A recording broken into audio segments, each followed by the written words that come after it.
My best friend switched our babies at birth, then waited until her deathbed to tell me, 30 years later, after holidays, vacations, and watching our daughters grow up like sisters. When I asked her why, she smiled weakly and said, "Because if I told you when I was healthy, you'd dump me for good." I stayed silent. That was 2 weeks ago. Last night, her daughter found the letter and hasn't spoken to anyone since. Maggie and I had been best friends since middle school, through marriages, kids, and everything in between. I thought the biggest heartbreak of my life would come after learning she had cancer and only had a month to live. Seeing her on the hospital bed with tubes and in the hospital gown was never easy, but I knew she needed me by her side. I'd hold her hand and talk to her, and ignore how skinny she was, or the dark eye bags under eyes. Despite all that, she still looked like Maggie and was still cracking jokes. As Maggie's death drew near, she'd start recalling old memories. It felt safe, until she looked me straight in the eye one day and said, "Diane, I need to tell you something before I go." I thought she was going to confess that she actually did have a crush on the football star despite denying it for years, or something about an old fight we never resolved, but her voice suddenly changed and she got serious. Nothing could have prepared me for her confession being, "I switched our babies." 30 years ago, Maggie and I gave birth at the very same time. We both had daughters, hers was named Isabella, and mine was Eva, but Maggie continued, "At the hospital, you had Isabella, and I had Eva. I switched their ID bands when no one was looking. Diane, I raised your daughter and you raised mine." I remember sitting there staring at her as if she had just spoken another language.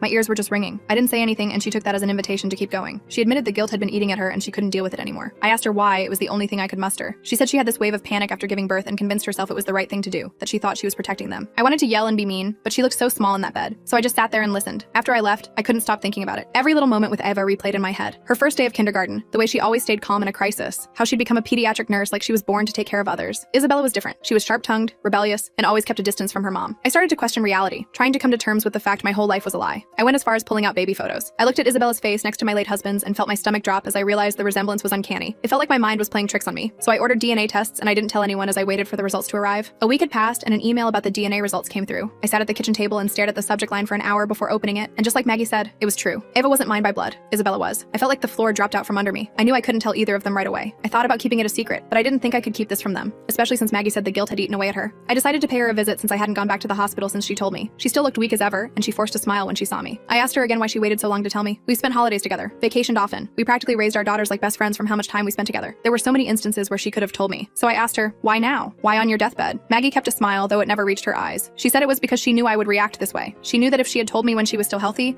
I'd cut all ties to her and she'd lose decades of friendship over a stupid mistake, one she thought would never catch up to her. Maggie was right. Had she told me this way earlier, I would have dumped her as a friend for good. She said she saw my reaction when she told her, how I wanted to yell at her, but seeing her weak and sick prevented me from doing so. Maggie said her cancer was an opportunity for me to know the truth, because she'd live out her dying days knowing that I knew what happened, and she would still have me as a friend. Maggie was sure I wouldn't drop her as a friend now, and nothing in me would have done so either. I was her best friend. She was dying. She needed me. But that didn't mean we would both be taking her secret to the grave. Isabella and Eva deserved to know the truth. I left the hospital in a daze and drove to the park where Maggie and I used to take the girls when they were little. I sat on a bench watching some kids play on the swings, their laughter carrying across the playground. My mind kept going back to when Eva and Isabella were that age. They were so different even then. Eva was cautious, always thinking before acting, testing the slide with her foot before committing to the journey down. Isabella was wild, fearless, jumping from the highest point of the jungle gym without hesitation. I always chalked it up to different parenting styles, but now I wondered if it was genetics. That night I couldn't sleep. I kept looking at old photo albums, seeing both girls grow up through the years. Eva had always been so much like John, patient, kind, methodical. She even had his habit of humming while concentrating. I'd never questioned it because sometimes kids take after the other parent, but Isabella had my temper, my stubbornness, my tendency to talk with her hands. The signs were there all along, hidden in plain sight like some cruel cosmic joke. The next morning, I got a call from the hospital. Maggie had taken a turn for the worse. The doctors didn't think she'd make it through the weekend. I rushed over, all my anger temporarily pushed aside. Whatever she'd done, she was still my best friend of almost 40 years. The woman who held my hand through my mother's funeral, who helped me pick up the pieces after John died, who knew all my secrets, except apparently, I didn't know all of hers. She was barely conscious when I arrived, the cancer medications making her drift in and out. I sat with her, holding her hand like I had so many times over the past weeks. Her skin felt paper thin, her fingers cold despite the warm hospital room. Between moments of clarity, she kept apologizing, kept asking if I would tell them. I spent the whole day there, calling Eva to let her know Maggie was declining rapidly. Eva had always been close to Aunt Maggie, visiting her regularly during her illness. She promised to come by after her shift at the hospital where she worked as a pediatric nurse. When Eva arrived, I watched her with new eyes. This woman I'd raised, loved with every fiber of my being. She wasn't my biological daughter. But looking at her, all I saw was my little girl. The way she gently checked Maggie's vitals out of habit, the kind way she spoke to her even though Maggie was mostly unresponsive. That was all Eva. That was who she was, regardless of whose DNA she carried. "You should go home and rest," she said, putting her hand on my shoulder. "I can stay with Aunt Maggie for a while." "Mom?" Isabella texted me. "She's flying in tomorrow to see her mom." I told her she could stay with me since my spare room is already set up. Isabella, my biological daughter who barely knew me beyond being her mom's best friend. The thought of seeing her now, with this knowledge, made my heart race. Like, would I see myself in her face? Would I feel some instant connection I'd somehow missed all these years? At home, I pulled out the DNA test results again, staring at the scientific confirmation of Maggie's confession. Then I looked at my phone, at the most recent picture of Eva on my home screen. She was smiling, her arm around her husband at their anniversary dinner last month. She looked happy, content. Did I have the right to disrupt that? Did Isabella deserve to know the woman who raised her wasn't her biological mother? I didn't sleep that night either. By morning, I'd made my decision. I would tell them, but not until after Maggie passed. They deserved to hear it from me, not from her deathbed confession or some note she might have left. I would find the right words, the right time. But first, I needed to say goodbye to my best friend, the woman who had been by my side through everything and who had also betrayed me in the most fundamental way possible. I drove to the hospital the next morning, my mind racing with all the possible ways this conversation could go. I hadn't slept more than an hour, and my eyes felt like they had sand in them. The hospital parking lot was busier than usual,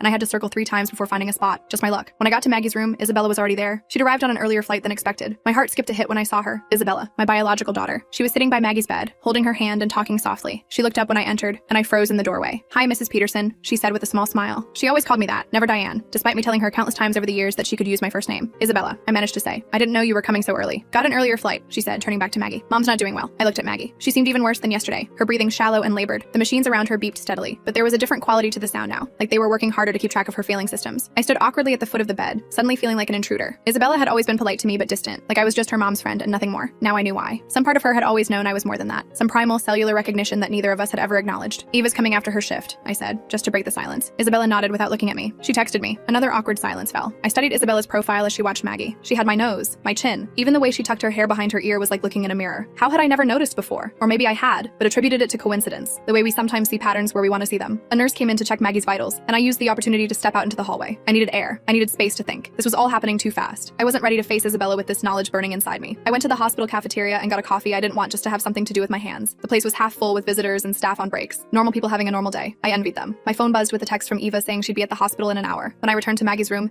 Isabella was in the same position, but Maggie was awake now, her eyes open and alert in a way they hadn't been for days. "Diane," she said, her voice barely audible. "You came back." "Of course I did," I said, moving to the other side of the bed, opposite Isabella. Maggie's eyes darted between us and I knew what she was thinking. Here we were, mother and daughter, separated by her deception, standing on either side of her deathbed. It was like something out of a Greek tragedy. "I need to talk to Diane alone," Maggie said to Isabella, her voice surprisingly firm. Isabella looked reluctant, but nodded. "I'll go get some coffee," she said, standing up. She gave me a brief nod as she passed, and I caught a whiff of her perfume. It was the same brand I used to wear when I was younger. Once she was gone, Maggie turned to me with desperate eyes. "Have you decided?" she asked. "Will you tell them?" I sat down in the chair Isabella had vacated. "Yes," I said, "but not until after you're gone." I couldn't bring myself to say the word dead. Maggie closed her eyes, relief washing over her face. "Thank you," she whispered. "I'm not doing it for you," I said, surprised by the hardness in my voice. "I'm doing it because they deserve to know the truth, but I won't have your death overshadowed by this. They should be able to grieve you without complications." Maggie nodded weakly. "I understand." She reached for my hand, and after a moment's hesitation, I let her take it. Her skin felt like tissue paper, fragile and thin. "I really am sorry, Diane. I know that doesn't fix anything, but I am." I didn't respond. What was there to say? That I forgave her? I wasn't sure I did. That I understood? I definitely didn't. So I just sat there, holding her hand, watching her breathe, and thinking about the 30 years of lies between us. Eva arrived before Isabella returned. She came in wearing her scrubs, her hair pulled back in a ponytail, looking tired but professional. My heart swelled at the sight of her, my daughter, because regardless of biology, that's what she was. "Mom," she said, giving me a quick hug before turning to Maggie. "How is she?" "In and out," I said. "She was awake a little while ago." Eva checked the monitors with a practiced eye, then gently took Maggie's pulse at her wrist. Always the nurse, even off duty. "Where's Isabella?" she asked. "Getting coffee," I said. "She's been here all morning." Eva nodded, pulling up another chair. "I talked to Dr. Patel in the hallway," she said quietly. "He doesn't think she'll make it through the night." I nodded, not trusting myself to speak. Despite everything, the thought of losing Maggie hit me hard. 37 years of friendship, more than half my life, and now it was ending, with this terrible secret hanging between us. Isabella returned, and the 3 of us sat around Maggie's bed in a strange, silent vigil. Eva and Isabella chatted quietly about Isabella's flight, about work, about anything but the dying woman in front of us. I stayed silent, watching them interact. They'd grown up like cousins, close but with their own separate lives. Now I knew they were actually sisters, half-sisters at least, sharing John's DNA. The day crawled by. Nurses came and went. Maggie drifted in and out of consciousness. Around dinner time, Eva suggested we take shifts so we could each get something to eat and maybe rest a bit. "I'll stay first," Isabella said. "You two go get some food." I wanted to protest. I didn't want to leave Maggie, but Eva was already standing up, stretching her back. "Good idea," she said. "Mom, let's go to that diner across the street. Their soup is actually decent." I followed Eva out, glancing back at Isabella sitting by Maggie's bed, my daughter watching over the woman she thought was her mother. The whole situation was so twisted I could barely wrap my head around it. At the diner, Eva and I sat in a booth by the window. I could see the hospital from here, its windows lit up against the darkening sky. Eva ordered soup and a sandwich. I wasn't hungry but got a bowl of soup anyway, knowing I should eat something. "You look terrible, Mom," Eva said bluntly. "Have you slept at all?" I shook my head. "Not really." "You need to take care of yourself," she said, reaching across the table to squeeze my hand. "Aunt Maggie wouldn't want you running yourself into the ground." I looked at her hand on mine. Eva had John's hands, long fingers, neat nails, but she had Maggie's eyes. I realized now. The same warm brown, the same shape. How had I never noticed? Maybe because we so often see what we expect to see. When a child has your husband's smile or your mother's laugh, you don't question it. "Mom?" Eva was looking at me with concern. "Are you okay?" "Just tired," I said, forcing a smile. "And sad." Eva nodded, understanding. "It's hard watching someone you love suffer," she said. "I see it every day at work, but it's different when it's someone you know." We ate in silence for a while. I managed a few spoonfuls of soup, but each bite felt like a chore. My mind was too full, too chaotic to focus on eating. "Isabella seems to be handling it well," Eva said eventually. "She's always been so stoic. Like her father," I said without thinking, then froze, realizing what I'd said. But Eva just nodded, assuming I meant Robert, Maggie's ex-husband. "Yeah, Uncle RB was never one for showing emotion," she agreed. "Remember that time at my wedding when he gave that super awkward toast?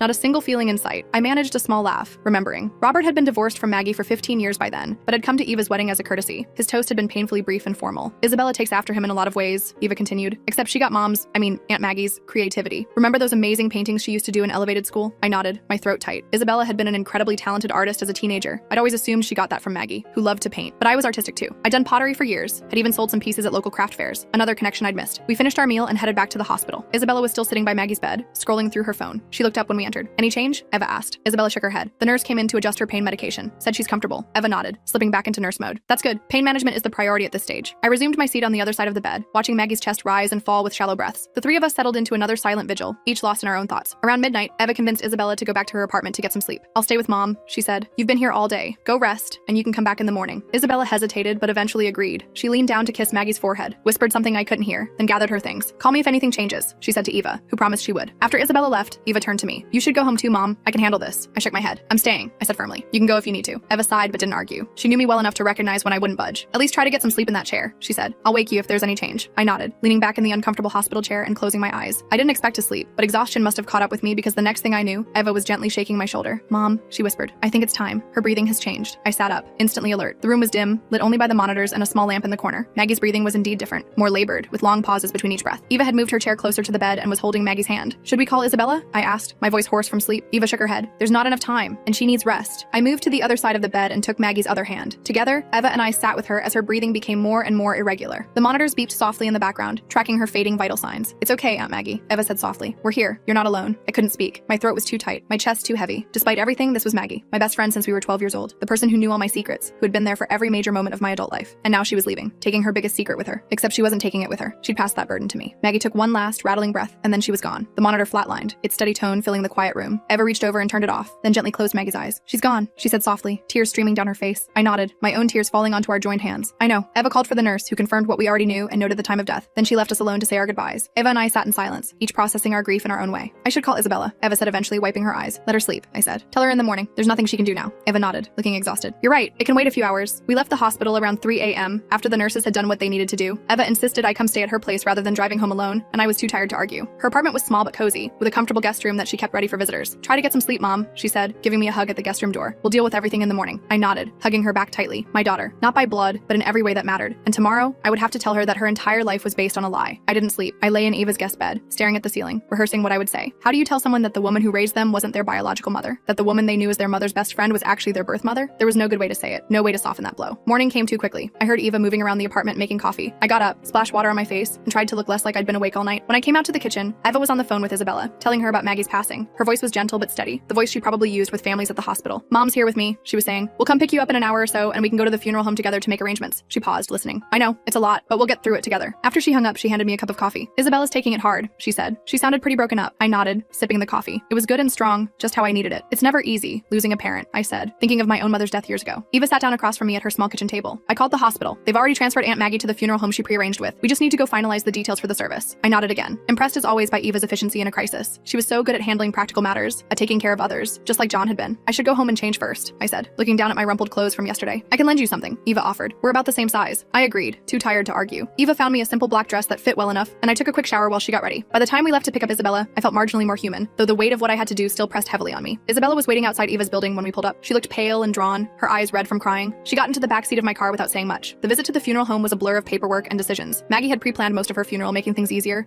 but there were still details to finalize. Eva took charge, asking questions and making notes, while Isabella sat quietly, occasionally offering input when asked directly. I tried to focus, to be helpful, but my mind kept drifting to what would come after. We decided to have the funeral in 3 days, giving out-of-town relatives time to make arrangements to attend. Maggie had wanted a simple service at the local chapel, followed by cremation. No viewing, no elaborate casket, just a celebration of her life with the people who loved her. After the funeral home, we went to lunch at a small cafe nearby. None of us was particularly hungry, but Eva insisted we needed to eat. We ordered sandwiches that we barely touched and coffee that we drank too quickly. I should start calling people, Eva said, pulling out her phone. Aunt Maggie's cousins in Ohio, her college friends, the book club ladies. I can help with that, I offered, grateful for a task to focus on. Isabella nodded. I'll contact Dad and his side of the family, she said, and I need to call work to extend my leave. We divided up the list of people to notify, and I felt a strange sense of normalcy in the midst of this surreal situation. This was what people did when someone died. They made calls, they arranged services, they moved forward one step at a time. The world didn't stop, even when it felt like it should. The next 3 days passed in a whirlwind of activity. Eva took time off work to help with arrangements. Isabella stayed at Eva's apartment, the two of them finding comfort in each other's company. I went home to my empty house each night, telling them I needed space to grieve, but really I was trying to find the courage to tell them the truth. The funeral was beautiful, in a sad way. The chapel was filled with flowers and photographs of Maggie throughout her life. Many showed the two of us together, at elevated school graduation, at our weddings, on vacations with our families, a visual timeline of our friendship, with no hint of the secret that had divided us. People spoke about Maggie's kindness, her sense of humor, her love for her daughter. Isabella gave a moving eulogy that left everyone in tears. Eva sat beside me, holding my hand tightly as we listened. I kept looking between them, seeing the similarities and differences, wondering how I would ever find the words to tell them what Maggie had done. After the service, there was a reception at Maggie's house. Isabella had asked me to help host, saying she couldn't face it alone. The house was filled with people sharing memories of Maggie,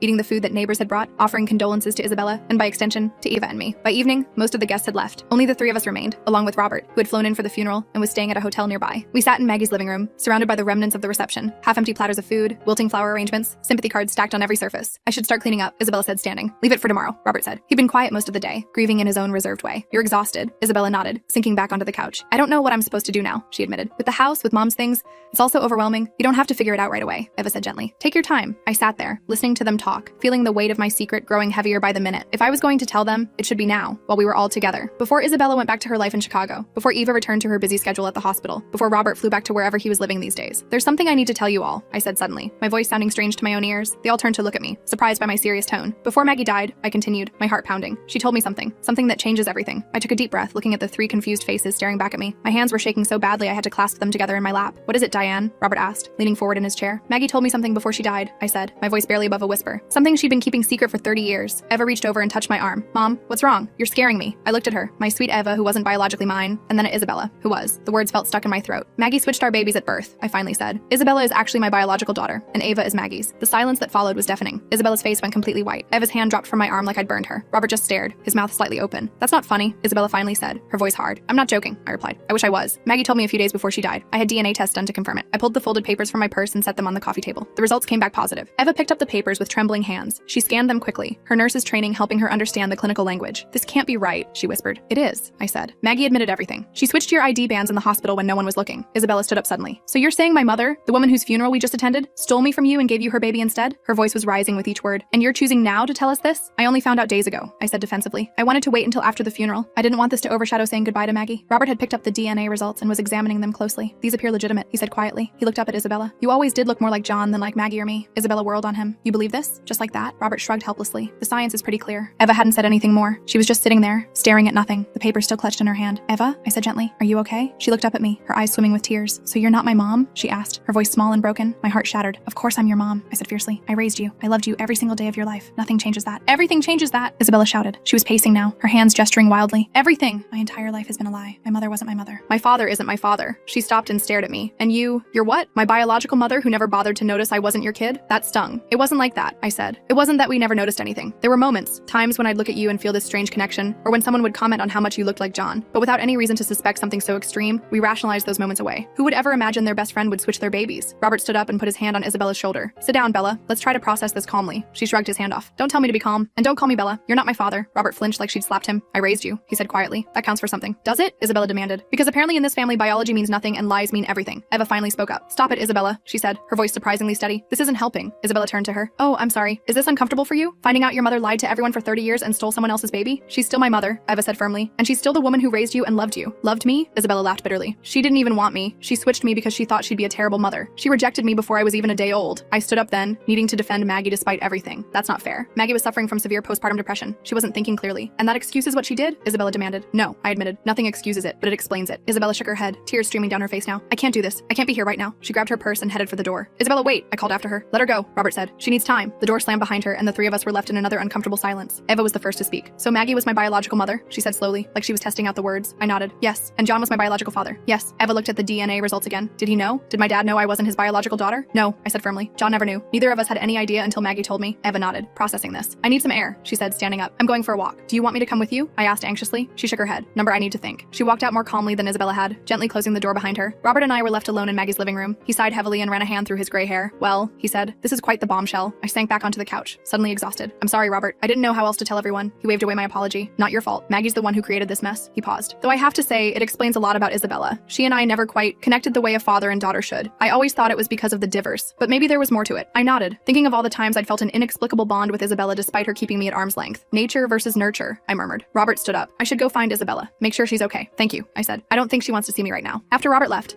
I sat alone in Maggie's house, surrounded by the remnants of her funeral reception. Photos of her smiled at me from every surface. I picked up one from our college graduation, the two of us in our caps and gowns, arms around each other, grinning at the camera. We looked so young, so full of hope for the future. Neither of us could have imagined where life would take us. I must have dozed off on the couch because I woke to the sound of the front door opening. Eva walked in, her face puffy from crying, but calmer than when she'd left. Hey, she said softly, sitting beside me. Hey, I replied. Are you okay? She shrugged. Not really, but I'm processing it. She took my hand. You're still my mom. That's what I kept thinking about on my walk. You're the one who taught me to ride a bike and helped me with my homework and held my hair back when I was sock.